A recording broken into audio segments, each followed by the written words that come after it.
시편 65편, 시편다운 시편이라고 할 수 있겠습니다.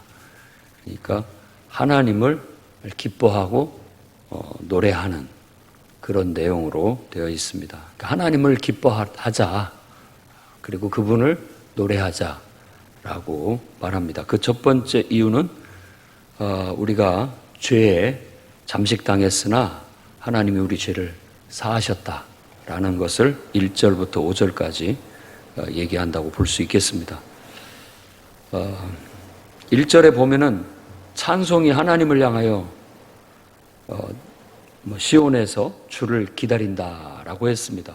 그러니까 찬송이 찬송을 의인화해가지고 찬송이 하나님을 기다리고 있어요.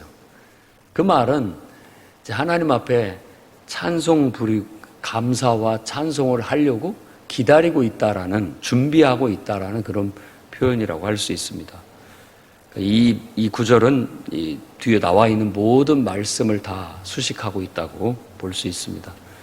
그래서 하나님께 감사와 찬송을 드릴 만반의 준비, 그리고 때가 되면 서원을 이행할 것이다, 이렇게 말하고 있다고 볼 수 있습니다. 이 시적인 표현이 다소 이게 문장도 좀 매끄럽지 않고 좀 거칠지만, 이게 말하자면 원초적인 표현, 원형적인 표현, 좀 거칠지만 오히려 더 그런 것들이 더 매력적일 수가 있습니다.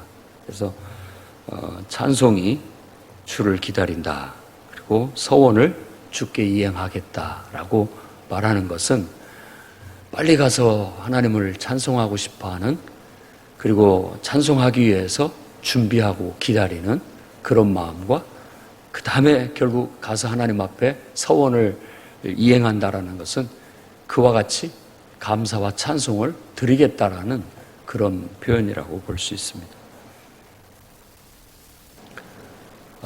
2절에 기도를 들으시는 하나님을 말하고 있습니다. 모든 육체가 오게 될 것이다 라고 그렇게 말합니다. 그러니까 모든 사람들이 결국 준비하고 있다가 하나님을 찬송하러 나오게 될 것이다. 그 이유는 바로 죄악이 나를 이겼다, 죄악이 나를 압도했다, 우리 허물을 하나님이 주께서 덮으셨다, 이렇게 말하는 겁니다. 그러니까 용서하신다라는 그 표현은 죄를 덮었다라는 뜻입니다. 그러니까 내가 잘못했습니다 하니까 그럼 내가 용서할게, 이런 것보다도 우리가 죄에 완전히 압도돼서 살게 됐는데 하나님께서 그 죄의 문제를 해결해 주셨다라는 그런 의미가 강합니다. 그러니 얼마나 감사하냐. 그러니까 하나님 앞에 기쁘게 찬송하자. 4절에는 하나님이 택하시고 가까이 오게 하시고 하나님의 그 뜰에 살게 한 사람은 복되다. 이런 식으로 하나님께 찬송할 준비를 하고 하나님의 임재 앞에 나아가서 하나님께 감사 찬송을 부르는 사람, 예배하는 사람은 세상에서 가장 행복한 사람들이다. 그래서 여러분과 저는 세상에서 가장 행복한 사람들입니다. 하나님을 가까이 하는 사람들이기 때문에 그렇습니다.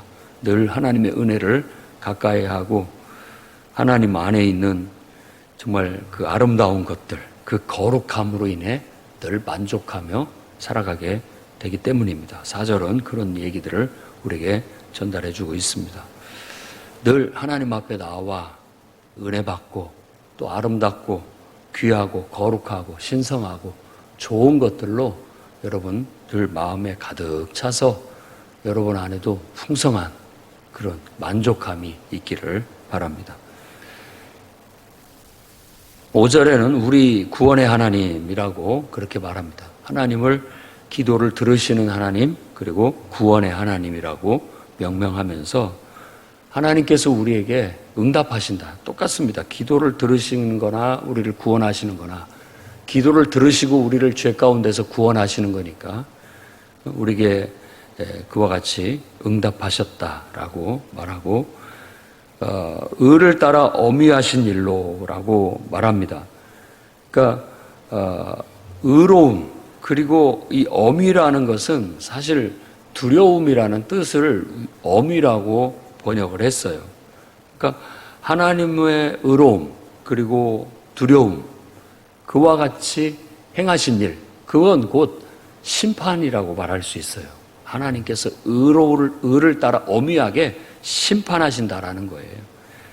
땅끝, 먼 바다, 그러니까 온 세상 모든 것을 하나님께서는 의로 심판하신다, 이런 말입니다. 늘 말씀드리지만 하나님의 심판은 나쁜 것이 아니라 바로잡으시는 좋은 행위입니다. 우리에게는 복음이에요, 복음. 하나님께서 의로 모든 것을 바로잡아 주시니까 그걸로 인해서 우리 세상이 살만하게 되고 우리에게 정말 더 좋은 그런 결과가, 환경이 주어지게 되기 때문입니다. 그러니 당연히 우리가 하나님을 기뻐하고 그분을 찬송하기에 앞장서야 되겠다는 겁니다. 자, 6절에서 7절까지는 이제 하나님께서 힘과 권능으로 세상의 무질서함을 다스리시는 통치를 강조하고 있으면서 그걸로 인해서 우리가 하나님을 즐거워해야 된다라고 말하고 있습니다. 산을 세우는 자, 산들이라고 봐야 되겠죠. 하나님께서 산을 세우셔요. 그러니까 세상에 그 산은 너무나 크잖아요. 근데 그것을 세우시는 분이다. 그만큼 하나님은 힘 있는 분이시다라는 걸 말하고 있는 거죠.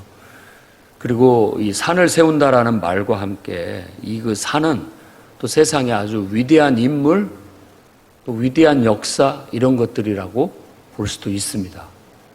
세상에 위대한 인물이나 위대한 역사는 하나님께서 세우셔요.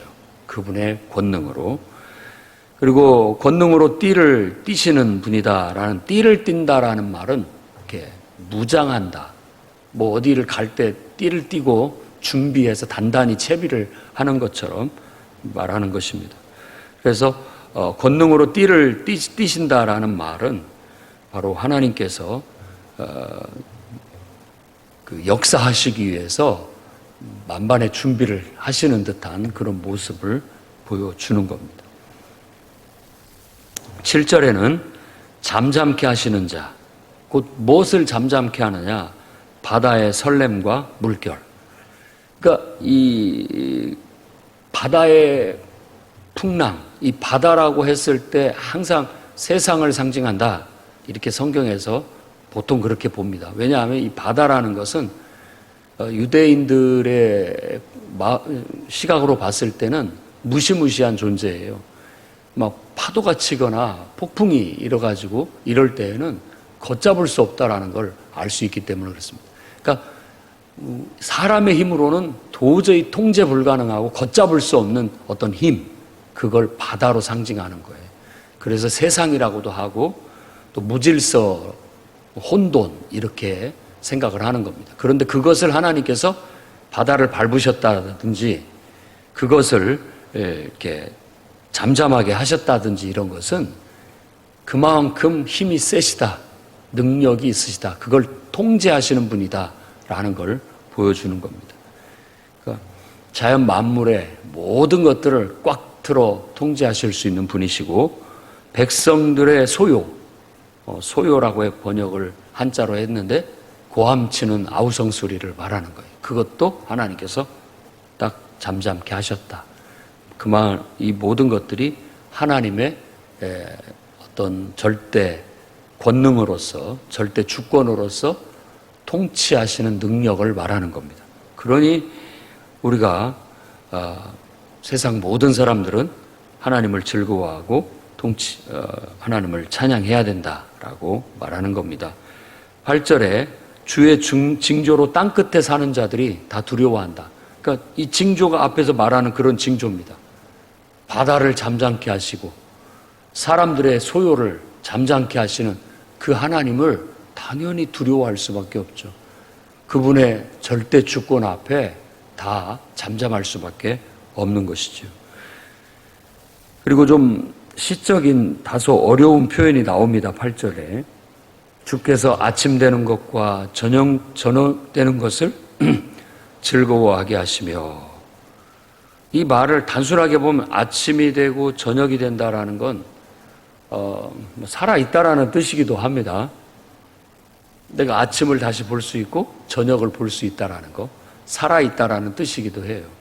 그러니까 그러면서 어떤 하나님의 놀라운 섭리와 주권 앞에 하나님을 기뻐하고 하나님을 찬송한다라는 말도 됩니다. 그리고 이 아침과 저녁이라는 걸 좀 더 원어로 보면은 아침, 저녁인데 그냥 단순하게 아침은 동쪽에서 해가 뜨고요.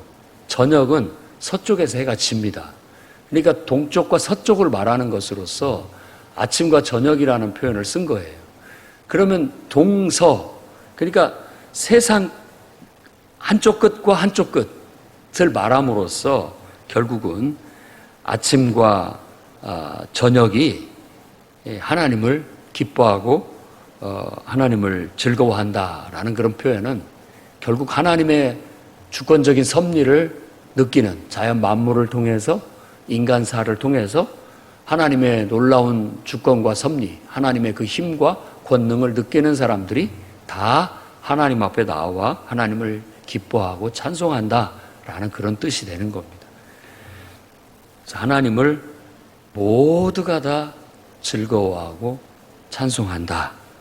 그렇게 말하고 있습니다. 그 다음에 9절에서부터 13절까지는 땅을 돌보시는 하나님을 기뻐한다라고 그렇게 말하고 있습니다. 하나님께서 땅을 돌보시기 때문에 이 땅이 윤택해서 강에 물이 가득하게 되고 그 물로 인해서 밭고랑과 또 일항에 물이 있고 또 소나비, 담비, 소나기를 내려주셔서 그 속에서 싹이 나고 다 그렇게 하나님의 은택,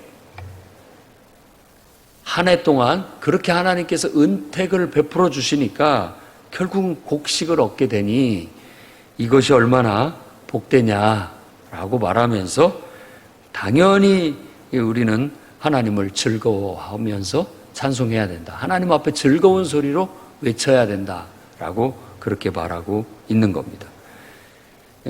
하나님께서 11절 같은 시적인 표현은 주의 은택으로 한 해를 관을 씌우셨다라고 그렇게 표현하는, 한 해 동안 하나님의 은택이, 하나님의 그 은택이라는 말을 더 원어로 우리 알아듣기 쉬운 말로 보는 좋은 것, 하나님께서 그냥 좋은 것으로 한 해를 풍성하게 우리에게 주셨다. 그걸 관을 씌우셨다라고 그렇게 표현을 합니다. 그러니까 기름방울이 떨어지고, 그러니까 우리의 삶이 기름지고 또 농사가 아주 기름지게 잘 됐고 초장에도 그 들판에도 하나님의 이 기름이 흘러 떨어지고, 그러니까 모든 이들이 다 기뻐하고, 땅에는 그냥 초장에 양떼가 하얗게 이렇게 덮여 있어서 양떼들이 아주 무성하게 번식을 하게 된 것들을 보면서 즐거이 외치고 노래한다라고 그렇게 말합니다. 그래서 하나님께서 지나가시는 곳엔 항상 비옥함과 번영이 있다라고 말할 수 있습니다. 오늘도 우리가 하나님을 가까이 하고 하나님이 우리에게 은택을 베푸신다면 우리의 삶은 기름지고 윤택하고 모든 것이 풍성하고 좋아서 항상 기뻐 하나님을 찬양할 수 있게 될 것입니다. 죄사함을 받은 그 은혜와 기쁨만으로도 감사한데 늘 우리를 돌보시고 우리의 삶에 기름진 것으로 늘 채워주시는 하나님을 즐거워하며 그분을 가까이 하시고 그분을 가까이 함으로 더 큰 은혜와 축복을 누리는 복된 여러분들이 되시기를 주의 이름으로 축원합니다.